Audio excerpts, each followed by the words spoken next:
Hi, and welcome back to my channel. I've started this video about 3 times and I can't find a setup that works that well for me because it's very gray here today and I haven't done a crafting video in a while, and I don't know. Just again, pardon the dog sounds. My video means there are dogs, and now I'm trying to figure out where the viewfinder is. So I'll move it back down here because I can't find it. So this is just another little seahorse that I made. And I just use little crystals for his eyes. I just put them on, and then when I glazed over it, the glaze is holding them in because they're just little flat back crystals. And I did bake these in the oven with the clay when I baked. And as you can see, he is a very small seahorse, because the one that I did for my doll exhibit, Sea Goddess, is actually much bigger. Let's see if I can get him in there. So there is the seahorse that I did for the doll exhibit, and then here is this little seahorse that I did as practice. So as you can see, you can actually make these any size that you wish. It's all up to you. And so without further ado, let's get started.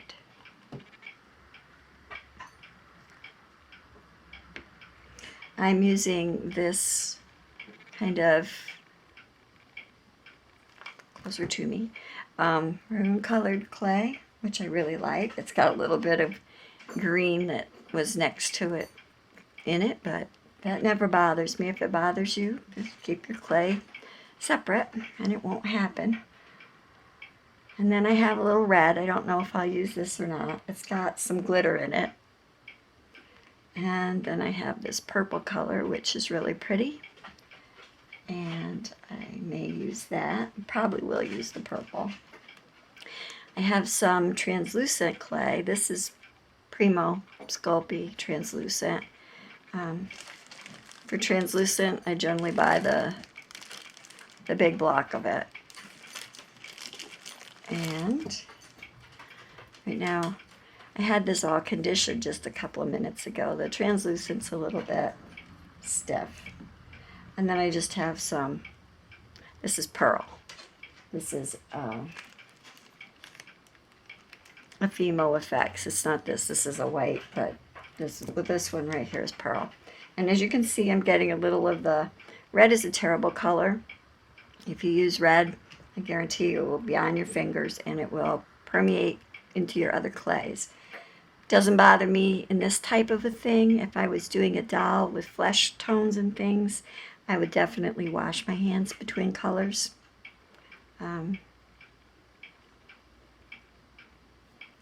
Also just comes with the territory. It's the way it is. And every time I look at these videos, or I make one of these videos and watch it, I'm always amazed at how old my hands are. In my mind, my hands should be 18 years old, wrinkle-free, and untwisted. But, oh well. That comes with the territory, too. And I actually think polymer clay is kind of good for arthritis, because I definitely have arthritis, and I think kneading clay helps to keep my hands from stiffening up. So anyway, there's all my little pieces of clay. And I don't need anywhere near this much clay for a seahorse unless I want to make a super huge seahorse. And as you can see, I was pounding on my translucent clay the other night to soften it up for something else I was doing. And I was using a hammer because there's nothing gentle about this. And I managed to crack my block. Oh well. They're not very expensive. I just get those at Home Depot. Okay, so let's see. You know, I am not prepared. I am never prepared, I think. Let's see. I've got my handy dandy scalpel. So I will just use the scalpel to cut pieces. So I'm going to start small, because you have to remember, if I do this with multiple colors, I don't need a lot of any one color. So there's the little translucent piece. I want more of this maroon color because I really like it. And here's some purple. And I'm going to put a little tiny piece of that red in there because I like it. And I think I will make him predominantly white. Now I really think that these would be cute in like glow in the dark with other colors mixed in. It would be really pretty. You will probably want a small piece of something. Oh, my clock's going to chime. There it goes. It was only on the half hour. You're going to want a piece for maybe some embellishments, like a contrasting color, so it'll stand out. I did go over the SeaHorse in my exhibit with some perfect pearls on the clay. After I glazed it, I added a little bit of perfect pearls and then I glazed over it again. And I especially went around any shadowy areas with like some copper color to help give it a little depth and work it all in together. So as you can see, I'm just making long snakes of each color. My chair is going to rock and make some funny sounds, sorry. And then I'm just going to take this red and make it a really thin snake. And I'll put it between the purple and the pearl. So there I have 5 colors. I'm not going to use that little piece of white right now. Well, maybe I will. Maybe I'll take that. Waste not, want not. And as you can see, it's turning a little pink because of the red that was on my fingers. But my hands are going to get even better colored, so oh well. I'm putting that out there on the end. Then I'm going to take and I push it all together so it's stuck to each other. And then I'm just going to pick it up and kind of swirl it. Now make it into a single log, and it actually does start the swirl a little bit.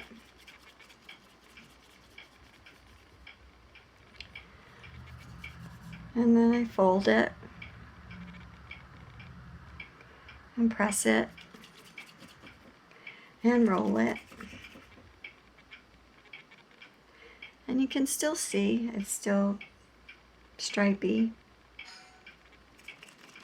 Roll it a little bit more. Now the clay is getting very warm because it's very warm here. So even though it started out kind of stiff, it's now getting a little sticky. Something to be aware of. Alright, so I'm going to put this down and I'm trying to keep it in the viewfinder.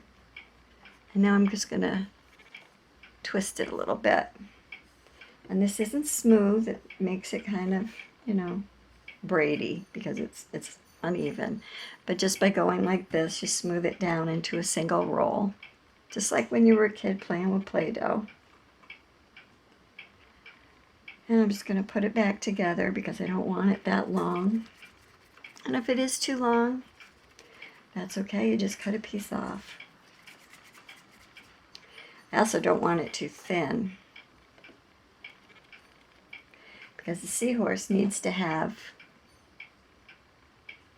a bit of a belly.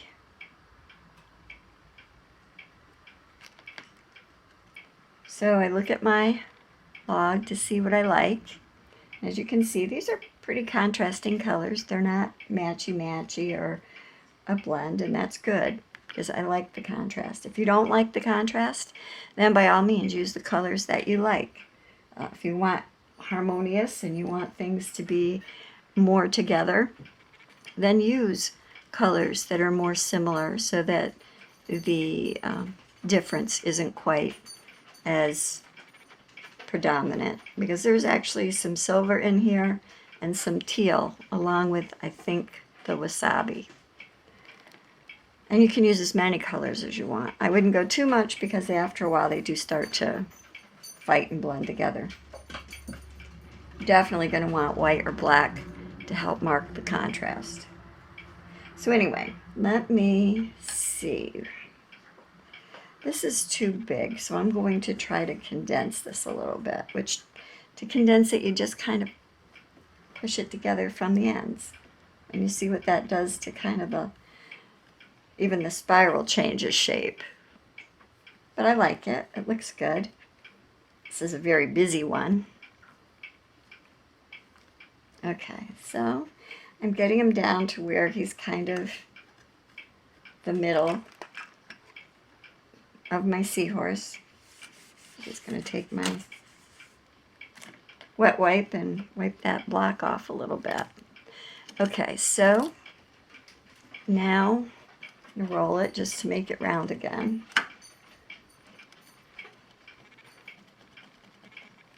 Okay, so he's a log again. Decide which end you want for his head. You know, I kind of like this end better for his head, and maybe this part more for his tail. So for his head, and I looked at pictures for this at a stamp that I had of a SeaHorse, just to get the general shape. So I know that he needs a neck, so I'm going to just take my finger, and towards the top of this one I'm just making it so there is a thinner shape. So here is the head that I haven't shaped at all, and then this is the neck area. It's just a little bit thinner area for a neck.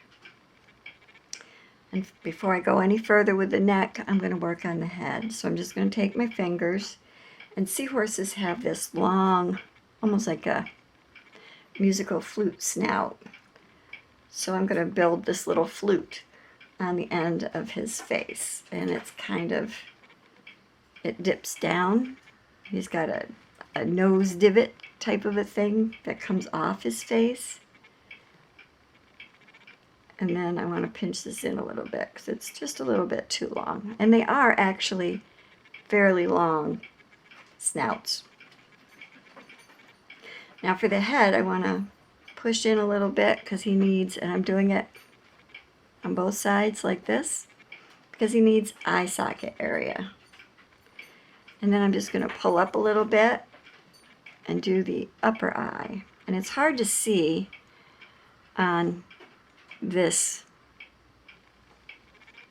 Maybe I should have just chosen a solid color. But I've got two indents here on each side of his head. The top of his head's kind of flat and square right now.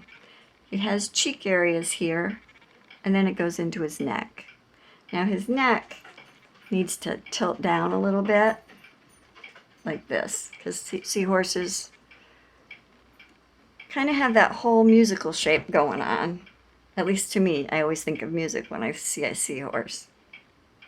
All right, so here's his belly, right here, and I'm just pinching it a little bit and smoothing it. So there's his belly. Now all of this down here is tail. And I used to think that a SeaHorse, let me try turning this a little bit so I have more area. There. I used to think that SeaHorses' tails went in the opposite direction so that they would turn to the back, kind of like giving them an S shape. And it doesn't. A SeaHorse goes straight down and the tail curls up and the head curls down. So there's my SeaHorse body.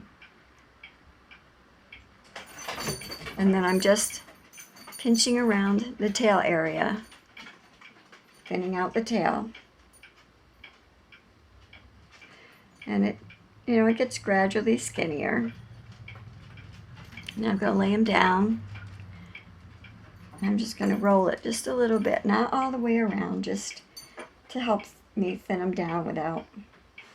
And it actually straightens out a little bit of the spiral stuff, which I don't mind because it kind of gives the tail a little bit of a different look. So you can see, here's my seahorse head. There's his snout. Molly wants to get up here with me. Here's his body, and this is his tail. Move them up just a little so you can see the whole thing. And then it's very simple. All I'm going to do with this tail, I'm trying to keep my hands out of the way, is spiral it, just like this. Now as my other seahorse baked in the oven, the tail unspiraled a little bit, but that was okay too. I liked it because seahorses kind of do a wavy motion with their tail, so the tail isn't always tightly coiled. At least in my mind, it's not. Okay, so the next thing we're going to do is give this little guy eyes. So I will be using some wire, and for the one on my doll exhibit, Sea Goddess, I used a black 22 gauge steel wire, and I think for the purposes of this seahorse, I am just going to use a Doris, get it back here, 28 gauge wire. It does not matter what kind of wire you use.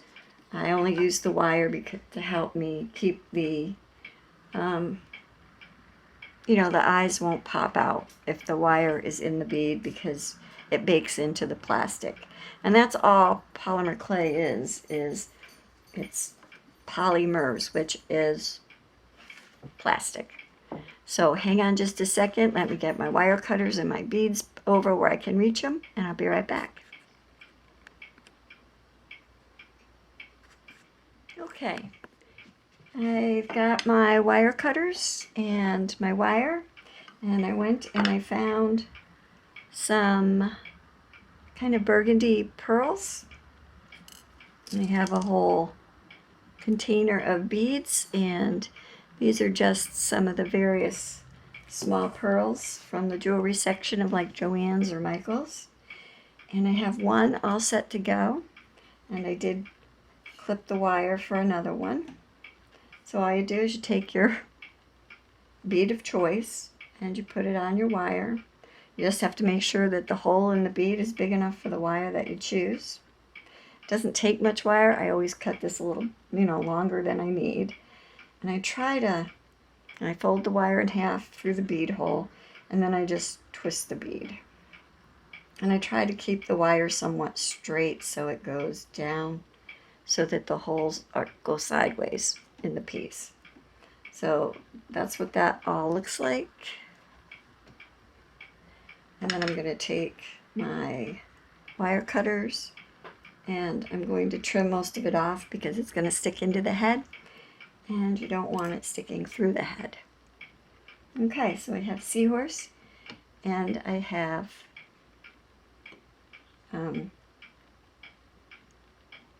eyes. And then I'm going to take something with a rounded end, and it looks like I've lost that too. Excuse me a minute. My goodness. It always amazes me when all of my stuff kind of goes places I don't expect. Okay, so this is just a plastic piece. It might be part of a flower shaping set, or it's just a plastic piece. It has a round end. You could use a pen or anything else that you have handy. And all I'm doing here, let me see if I can get tighter without getting too blurry. All I'm going to do is take my tool, find that little eye place, and I'm going to make a bigger eye socket. And I'm going to turn him over. Actually, I'm going to hold him. And widen that back out.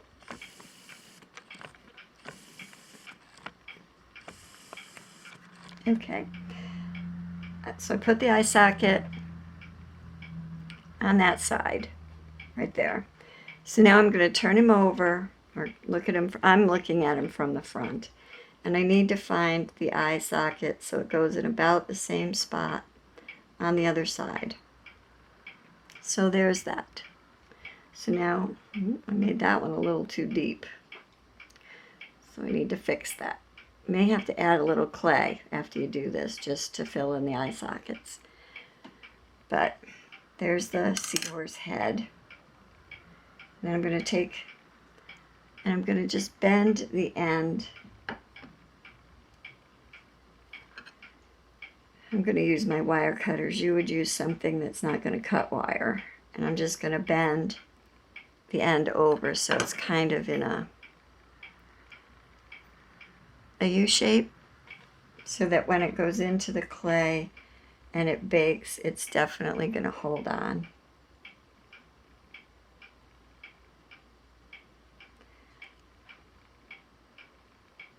And I'm going to turn it to the other, well, first I'm going to bend this one a little bit too.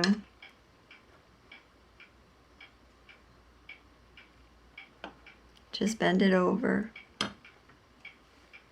so that you probably can't see it. And then I'm going to make sure that the eye position is about the same.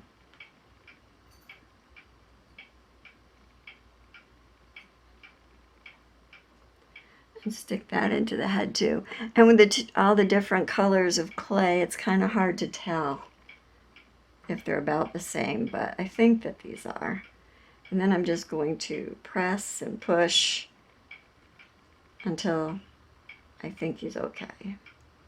So get his face back in there. And now I have a seahorse that has eyes. He's looking back at me. I think I want his neck a little bit longer. There.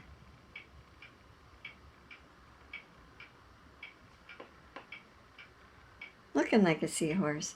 Now I made my seahorse have a little bit of a flange on the top of his head, so I just pulled it up a little.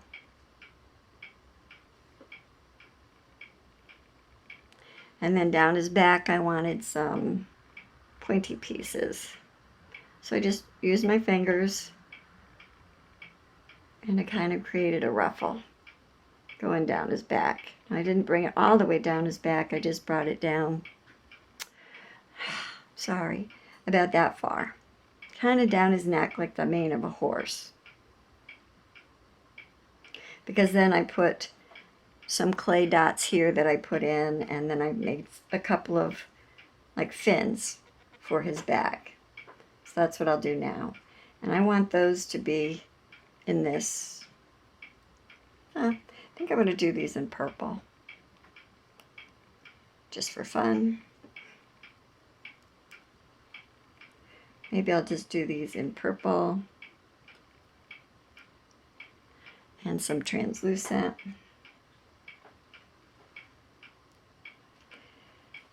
And I don't want these to be too swirly. But I'm going to do this. And kind of make another twist. But I'm not really going for twist here.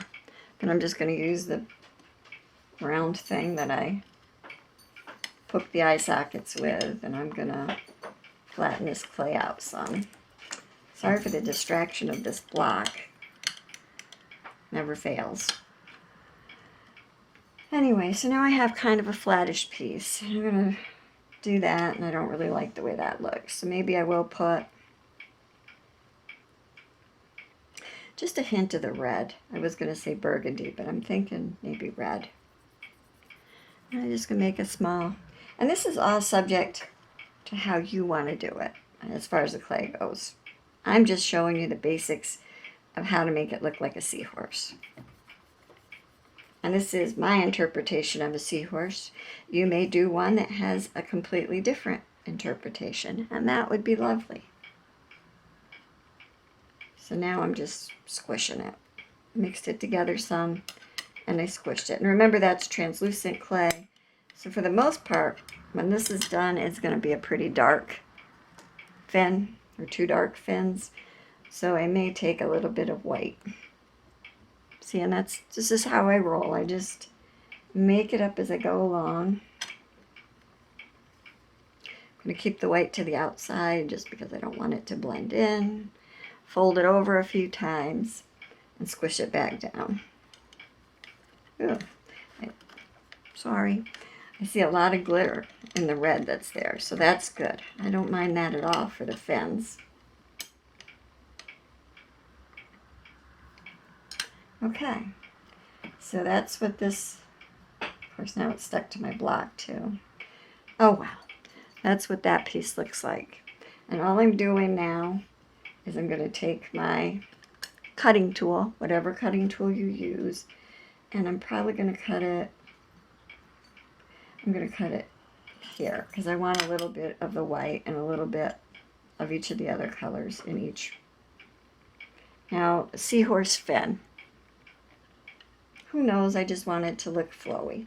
So part of it has to attach to the body and part of it will be loose. And I think for this I'm going to keep that part at the top, and then in the bottom I need one of my, excuse my reach if you can see it, and you can't, that's good. I'm getting out one of my toothpicks because you all know how much I like toothpicks. And all I'm going to do is put a few, I don't know, fin marks, lines in the seahorse fin. So here's the part that's going to attach to the body, and this is the fin coming down.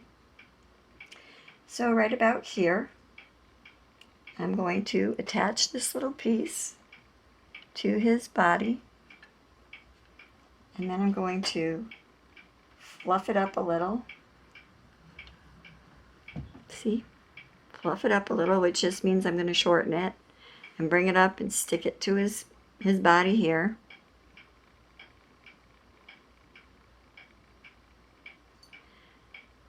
Maybe squish it down just a tad.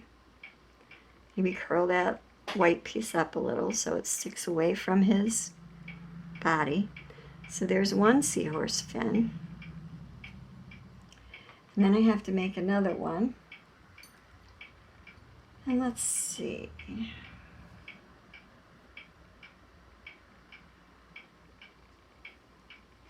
Maybe on this one I'll have the white attached to the body. Make sure you can still see it. And I'll have the rest of this. And you can see the shape is arbitrary. I mean, I just have 2 cut pieces because I figure the water's flowing around this fin and it's like shimmering in the water, and this little seahorse is just having a good time. So here's my second fin. And I'm going to pick my seahorse up and go to his other side, and I'm just going to attach this fin in about the same area as the other fin. And then I'm going to lift it, and this one I'm going to have against the body there and maybe coming away from the body in the front. Well, maybe not. I don't like that. I'll just hook it down. And I may define these better. I might make them a little bit wispy. Okay, I'm back. Battery died. Story of my life. This video has been a little bit of a chore to make. So this is, my granddaughter says his name should be Finlay, so I guess this is Finlay. And let me bring my baking tray in. This is just the tray from my toaster oven, which I only use for polymer clay. And this is Finlay. So now you know he's got fins on both sides. And this one actually lays down here pretty well. But in the baking process, the clay gets softer before it gets hard. So generally when I'm making something that has a bit of a raise or something I want to keep in a certain position, I will take a piece of paper and I will roll it into a tube. I suppose you could even use paper straws if you have any paper straws. Do not use plastic. Plastic would be bad. And then I would just put, to hold that up. And if you don't want the tail to sag down below the body, take a smaller piece and just put the tail up a little bit on that paper. And that'll hold him off the ground. Or it'll keep his bottom fin from squishing in. Okay, so decorations for this seahorse. I mean, you could put shapes with tools into his body. You could make him look like scales. You could, behind his eye, use a contrasting piece of clay, like white or black or any color you wish, and then sink the bead into the clay, like I did with my seahorse here. Let me see if I can get him, because if you can see, that's actually a piece of clay that I put into the eye socket, and then I sunk the bead into that. I didn't want to do that with Finlay. I just wanted his eye to be there. And then on the back of this seahorse, let's see, seahorse, there he is. I used pieces of balls, little balls of clay, and then took a toothpick or a pokey tool of some sort and just went down through the centers. And that kind of almost looks like octopus thingies, but it was just for decorations on my seahorse. And I could do the same thing on him. You can, at this point, put some Pearl X powders on him to make him shiny. You could wait till after he's done and glaze him with watered down acrylic paint to give him shadows and then wipe him off before you glaze him. The sky is really the limit, and I hope that you've, there he goes. Just slid right off of my thing. See, I am struggling, trying to hold him up so you can see him better. This is what Finlay looks like. And he's not, like, his snout is down, his head is curled. I think he looks adorable. I like him like that. And after he's baked, he could be just about anything, depending on how you want to use him. If you want to use him as a bead, you could, or you want to hang him, and that's what I think I might do. Let me see if I can find my needle tool, which I can. It's right here. Now you could use a toothpick for this, or a barbecue skewer, or anything else you want to use. Come here, Finlay. This won't hurt much. But I'm going to take him by his little body, and I'm going to take my tool, and I'm going to find an area kind of down below his belly. And this is my choice. I mean, you could do just about anything you wish. I'm twisting this a little bit. I'm not trying to shove it right through this little body because it would distort. And it's distorting a little anyway, so I know I'm going to have to fix it. And then I'm bringing it up, and it's just coming out through his shoulder blade, if I can get it through there. So there's the other end of my pokey tool. So I just put a hole. Now I'm going to go back down through where that tool came out, because I want to just make that end neat too. It just kind of, and I don't know if you'll be able to see it, but it just kind of makes that hole a little bit neater. So, and then to hold that hole open, which you don't have to do, it will stay open for the most part, is I'm just going to push my you can't see it? I am pushing my toothpick back up through his body. Okay, I'm just doing a last check to make sure his fins look okay, and I think Finlay looks good to go. So now I'm going to lay him back down on his paper supports, putting that little paper under there so that his tail doesn't sag all the way down.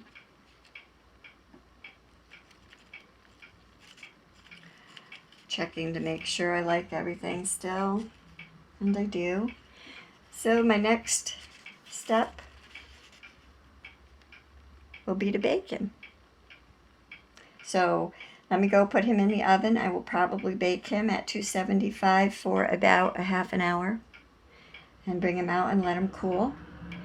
And then I will come back. Hi, and this is Finlay, as Jacqueline named him, all baked. You can hear the dog scooching around underneath my table. But this is what Finlay looks like before I do anything else to him.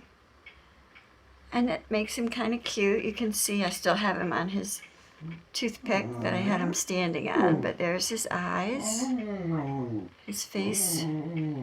From the front, it's kind of turned a little bit to the side. Let's see, can't really get my hand under his nose. There it goes.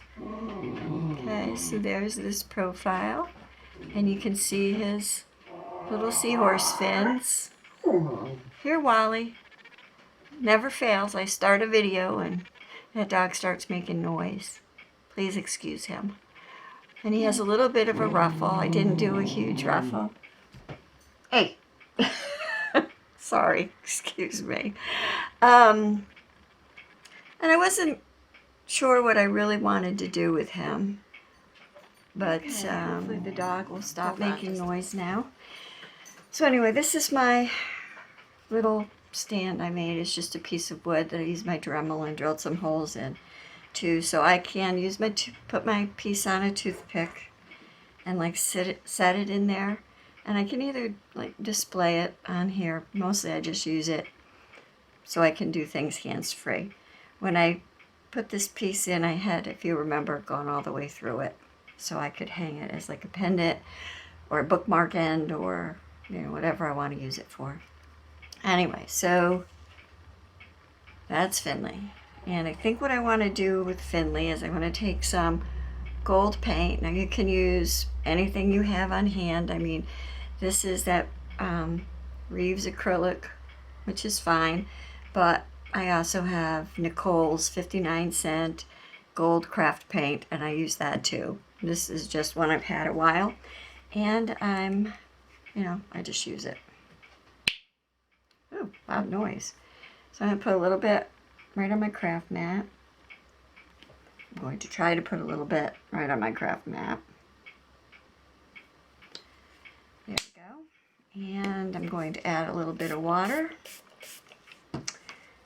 And I have my old paintbrush. I'm going to squish my paint around so it's nice and watery. And I'm just going to pick Finlay up, and I'm going to take this gold paint and kind of put it all over him, making sure it goes down in the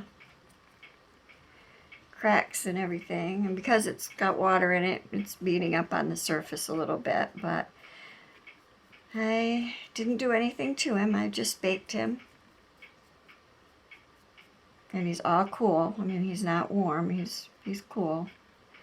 And I'm just putting this gold paint, and I'm going to get it on my fingers because it's just the nature of the beast. But I'm trying to get gold all over him because I want him to have some shine. So I'm getting it in the crevices of his fins. I'm going to let it dry a couple of seconds, half a minute, whatever. I don't want it to dry too much because I don't want to get it all over. And I'm trying not to get too much right on the beads I used for his eyes because I don't want him to have gold eyes. A little gold around his eyes would be nice. But I don't really want to paint the pearls. I just want to keep those pretty much the way they are. Now, I'm not going to let this paint dry completely. I do want to take, set him down for a second while I get a paper towel and let him dry a little bit. See, paint on the fingers. I'm just going to use the wet wipe and wipe them off. And Finlay is there. And I mean, you can take a heat tool and dry him some. Because right now, if I wiped him, most of that would come right off. But for the sake of time, I might just take some of it off. I'm just like blotting him to get some of it off because I don't want it to be in huge. Oh, my computer screen just turned off.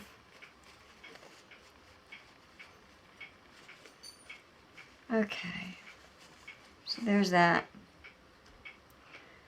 Oh, here's a toothpick. I'm taking another toothpick because down in his wing hair, I think it's this one, yeah. I don't know if you can see that, but there's like paint in there that's kind of blocking that. So I'm just using my toothpick, and kind of clearing that out. And he's pretty much wiped off.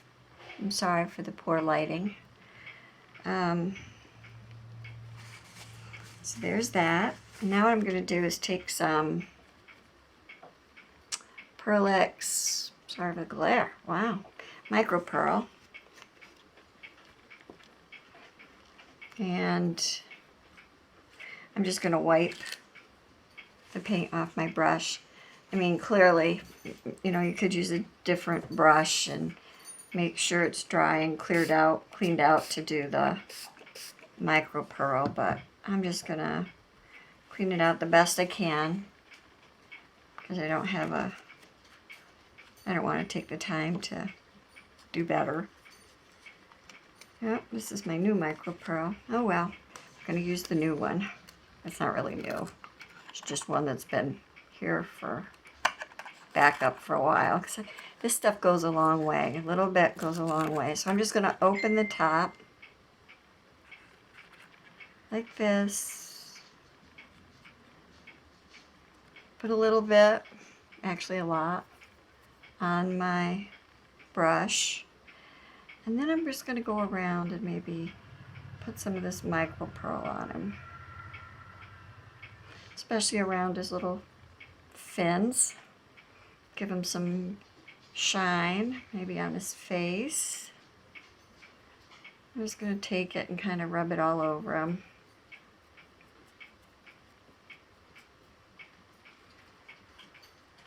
And put some on his little SeaHorse. Oh, out of the shot. I'm going to take a little bit more because I want some on his ruffles. And a little bit more on his tail. Oh, not on my block. And put it down his back. I am going to buff this in a little bit. I'm going to take a paper and kind of rub this. But you can see he's getting really shiny. He's taking on kind of a pearlescent finish on top of the gold.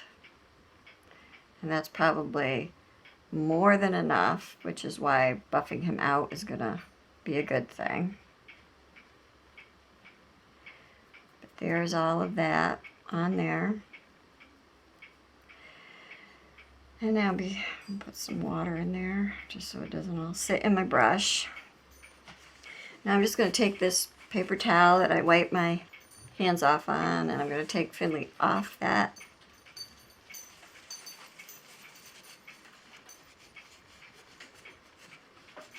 Toothpick. Finish my thought. Trying to finish my thought. Searching for words today, I guess. I'm just rubbing him all over. I need to put a little more of something above this eye because right now he's looking like he's got like a Charlie Chaplin eyebrow going on. Not liking that very much. I'm going to get under his little chin and kind of Wipe under there. Don't want to leave too much of the pearl on, but I want him to have a nice shine. So I'm just buffing him.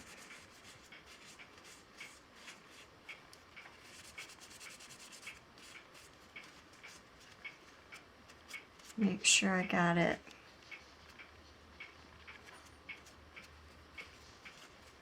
the way I want it.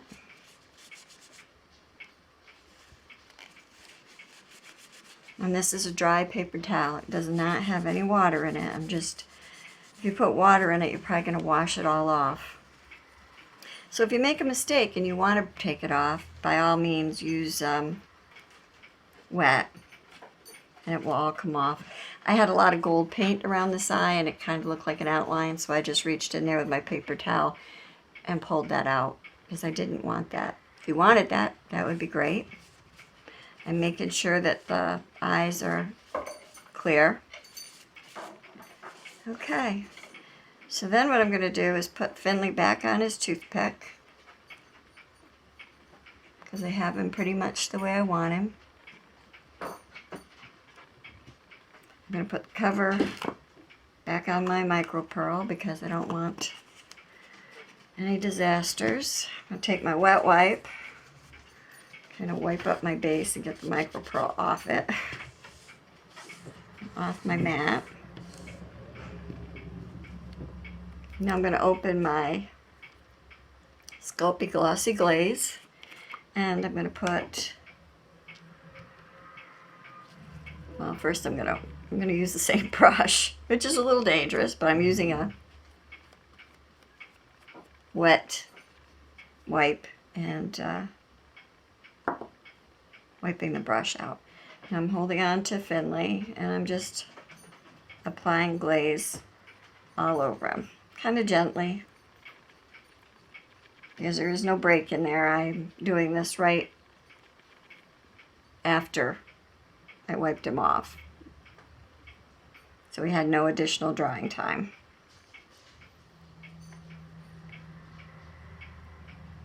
I'm just going on, putting this around, kind of getting it. I get it a little bit on the pearl. I'm not being too careful. And it just depends on the effect you want as to, you know, how you apply any of this stuff, or if you apply it. If you don't want to put a gloss on him, I mean, don't. It's completely up to you. And the other day at my Polymer Clay Guild meeting, we were discussing, you know, what you can use to finish pieces like this. You know, did you have to use the Sculpey glaze? And there are all manner of things that people use, from water-based, Minwax, polyurethane, you know, the ultra polyurethane, to varnish. I mean, people use all kinds of things. You just have to be careful and test things before you put them on your piece, because there are things like triple thick glaze sometimes reacts to polymer clay and leaves a sticky finish that will never become, you know, clear and not tacky. I've ruined a couple of pieces trying to use triple thick, and I have triple thick, and I have pretty much decided I will not use it on my polymer clay pieces. So I think I've got this everywhere. And he will be shiny, because this glaze, when it dries, it looks milky right now, but it will dry clear. And shiny, because this is gloss glaze. You can buy satin glaze. I find that they have pretty much similar finishes. Gloss glaze may be a little bit more glossy, but I would not say that the satin glaze is truly satin. At least that's my experience. And it could just be the way I use stuff. Don't know. I can only tell you from my own experience.